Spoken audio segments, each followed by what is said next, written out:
Welcome back to the Snow Family Racing Garage. Today we're doing something that needs some adjustment. So we're going to be tinkering with something. Now, carburetor tuning is one of those things that some people don't understand or don't want to take the time to do, but realistically, this is pretty simple stuff. We're going to talk about all those things. But first, we got to get this thing warmed up so that way we can tune the hot idle, idle mixture, those kinds of things. So let's get this out of the garage. Let's go for a drive. And that also lets me verify the choke settings that we tuned a little while ago. So I'm going to make sure that those are correct and make any tweaks that I need there. So let's get this out of the garage.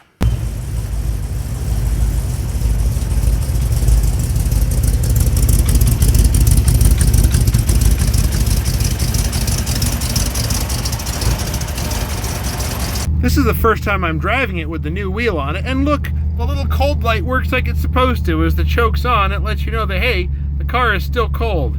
And I seem to have gotten the steering wheel moderately straight. But anyways, we're gonna go for a drive, warm the car up, and then we can start working on the tune a little bit. Holy cow, it is ridiculously bright. But anyways, two things that came up from the quick test drive. The warm idle is too high, and the cold idle is too low. So we're gonna raise the cold idle. I'm just gonna give it a little bit because I can't quantitatively test it at the moment. Gotta wait for it to cool down again, which takes a while. The hot idle though, I'm gonna pull down a little bit, that I can prove. And then we're gonna dig into the serious idle mixture tuning. So let's dig in. So let's talk carburetor anatomy of this Carter AFB. We'll go over Holley and a Quadrajet a little bit later, but the principles are all the same. So let's go over this guy for a second. So this is the Carter AFB. You have your two idle mixture screws here that controls the mixture at idle. You can crank them in or bring them out, and that depends how much mixture is getting through the idle circuits. You can rich or lean them out. We'll talk about that more. You've got the warm idle speed adjustment right here. That one's easy to access. And then if you remember from the previous video, the cold is that little guy past the kickdown linkage down there. So I'm just going to give that one a little bit of a tweak and move it up. This one, I'm going to start the car and put it where I want it. Right now, in park or neutral, it's idling about 1300 RPM, which is about 100 or 2 higher than I want to see. When it's too high, you run into issues of it after running or dieseling, where you turn the key off and it goes. So we're just going to turn the idle speed down just a little bit, and we'll grab a vacuum gauge for the next step. So let's start here.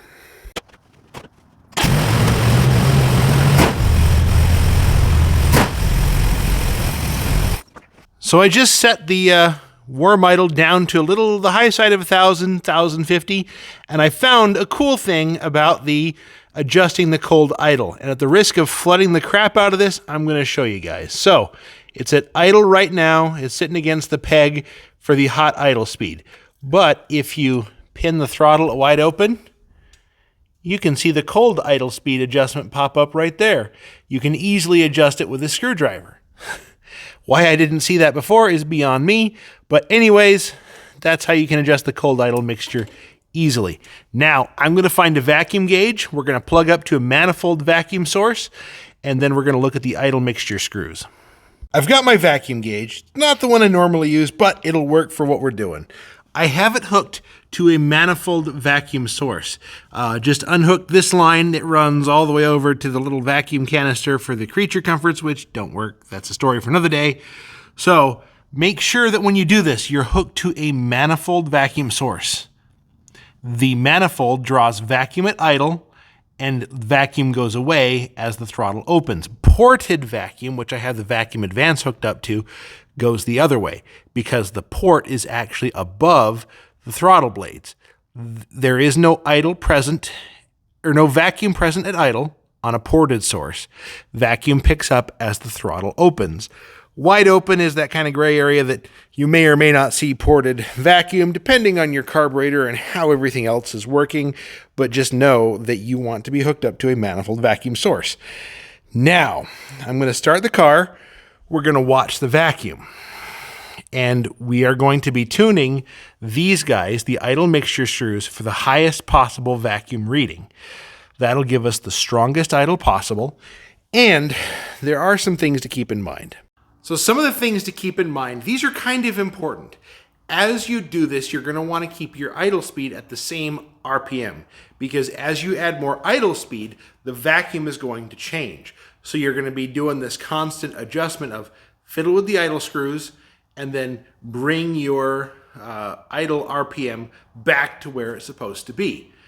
Another thing to consider, guys, is if your ignition system is showing signs of wear, you're going to need to address those also. For example, if you're noticing that you kind of have two idles, you got the idle you set it for, and then one that's a couple hundred RPM higher or lower, depending on how you wind up setting it, that probably means the ignition weights in the distributor are worn and you're getting some more mechanical advance at idle. Those things will definitely change how this works, because if you've got that kind of erratic, it isn't quite right idle, this isn't going to work like you want it to.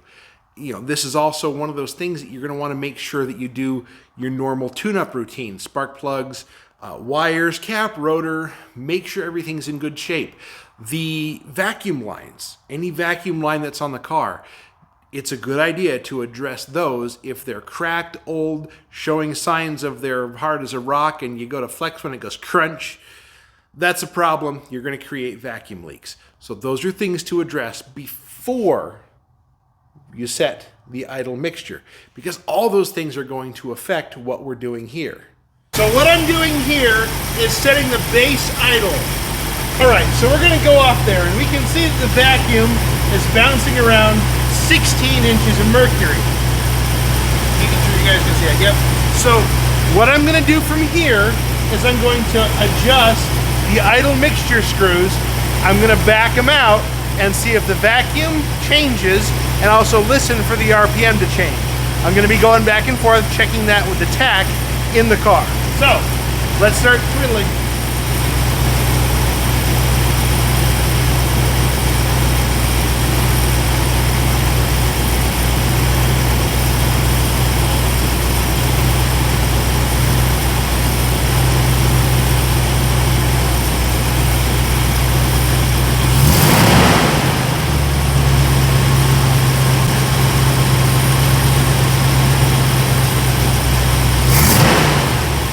This is a lot easier if you have a timing light that has a tachometer, because that way you'll be able to see it.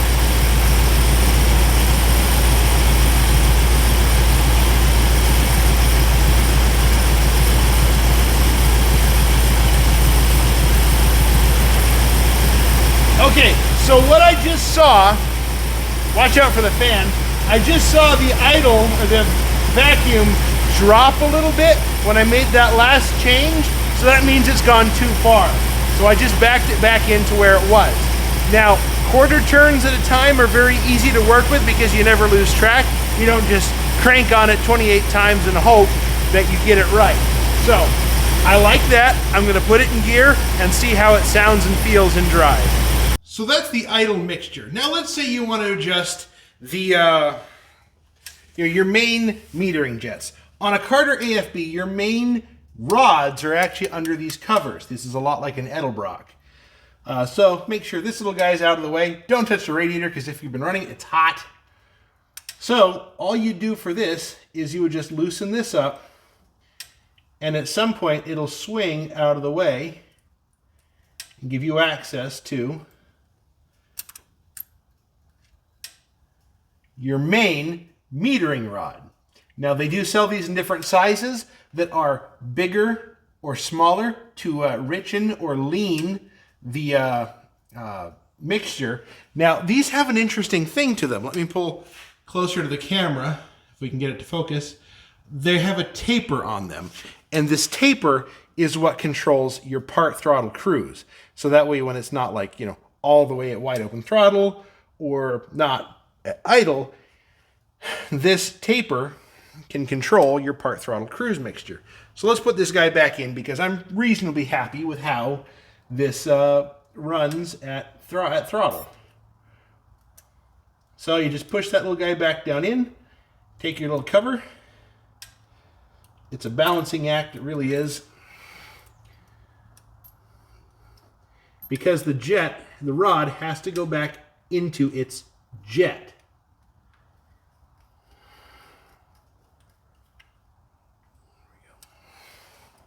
And that's that. Now I can hear you say, but Eric, that's all great if I have a Carter AFB, but I've got a Holley or a Quadrajet. I got you covered. Let's go talk about those. Here's a Holley 4150, your standard mechanical second 4-barrel. This one does not have a choke. If it had a choke, there would be a choke horn through here, and all of the choke mechanism would be bolted up here with the assorted linkages. Now, this is a Demon. Don't worry, it's pretty much the same workings as a Holley. Your idle mixture screws on this one, this is a 4-corner idle mixture carb, meaning you've got your idle mixture on the primaries and the secondary side. Both sides, so that way you can see I'm not lying. That's how this gets adjusted. You just do the same thing, except now you have 4 points to adjust. Yes, that seems like it may be a bit excessive, but the idle signal that this carb operates on, to me, is a lot crisper than a 2-corner idle mixture adjustment carb. Now, let's also look at this real quick. You have your idle mixture screw right here. Just dial it in and out, and it adjusts how the throttle hits. This one is unique because that one's the idle speed screw is stationary. It's not on the linkage. It pushes on the linkage to make it whatever it needs to be. This is the inner workings of a Holley carburetor. You have jets that control your mixture, and you have a power valve. The power valve brings in extra fuel under heavier throttle. So that way you're able to have a leaner cruise, and when you really get after it, you're able to have the fuel you need to support it at wide open throttle. Cars like, well, that one would have, oftentimes we run a power valve block-off plate and just square up the jets, so that way the front jets are matching or close to the secondary jets, but that's just tuning for another day. That's race car tuning. We're talking driver tuning. So this is your Holley 4150. Those are your adjustments. Let's move over to a Qjet. Now we're moving on to the carburetor that some people love and some people hate. I love the Qjet. That's just me. This is actually a very unique one. This is an Edelbrock 1910. Edelbrock bought the castings to remake the Qjets. This is one of those. But anyways, so on a Qjet, you have your idle mixture screws right here in the base plate. There's one on each side. They tend to hide down low, so they're a little bit of a pain to adjust. Now, if you're using a factory original Qjet, there are times where these idle mixture screws are covered and they have a cap that's pounded into the casting. You have to take the carburetor off and remove the cap to be able to adjust the idle mixture. That's a challenge. That is a drawback. But let's talk about your choke mechanism, because this one's easy to see. So you've got the choke. It adjusts. You can add more choke or less choke, just like everything else. And since it's off the car, I can just afford to move this around. There we go. There's your cold idle adjustment. It's just a screw that contacts a linkage. It's able to move the cold idle up and down. Little bit heavy. Now, this one, the hot idle, is right here on the side. Also stationary, not mounted on the linkage. It lets you adjust your idle higher and lower right there. Now, looking at this, how the heck do you get to your primary metering adjustments? Well, the answer is you have to take the air horn off. The air horn is also the top of the carburetor here. You undo all the screws. You take the top clear off and you gain access to the metering jets and the metering rods. You're able to increase or decrease the diameter of the jet, increase or decrease the diameter of the rod, the part throttle cruise taper, that kind of thing. Now, what makes a Qjet kind of interesting is you look down in there and you can see more than one Venturi. Qjets are often called the triple Venturi, and that really lets you atomize the fuel mixture on the primary side. Makes for good drivability when you set them up right. The secondary mixture is actually really easy to adjust. This is the secondary rod hanger. You undo that screw. The metering rods come out. You can change them, drop them right back down in. Now, one of the reasons that Qjets get a bad rap is that the secondaries are a mechanically operated vacuum secondary. So that means when you open up the throttle, to wide open. These are now under vacuum and they open up. They often get called quadrabogs, whatever. That's because these doors have spring tension, and you have to adjust the spring tension correctly so that way they don't just or don't open at all and cause, poor idle or poor wide open throttle characteristics. Not exactly the best race carburetor, though there are guys who race with these, and my hat's off to them. They really have these figured out because there's all sorts of trickery that goes on inside the Qjet to make it a good race carburetor. But that pretty much sums up the tuning that you would do on a Qjet. So that pretty well concludes your Carb Tuning 101. Those are the basics on getting your carburetor set up and enjoyable. Now, having a good idle is something that's important in your daily drivers, your cruisers. A lot of times the secondary stuff, the wide open throttle, it is what it is because your car doesn't live at wide open throttle. Race cars like that yellow 64 Buick, my El Camino, those are times where I'm watching that wide open throttle mixture like a hawk. But for cruising applications, we're paying attention mostly to the idle circuits. The primary side, the secondary side, it is what it is sometimes. Keep in mind that some of the things that I do here are not the same that I do on my race carburetors. And that's a story for another day. We'll talk about that when we get into doing some serious heavy-duty race car tuning on the carburation. But that's about the it of it for basic carburetor tuning. Guys, thanks for watching, and hopefully you've found some value in this. At least it's to get you started, and that's what I want to do, is help you guys get going, so that way this stuff isn't as mysterious as some people make it out to be. This stuff isn't that hard. It just takes a little bit of time to get through it. Thanks for watching, guys. We'll catch you later.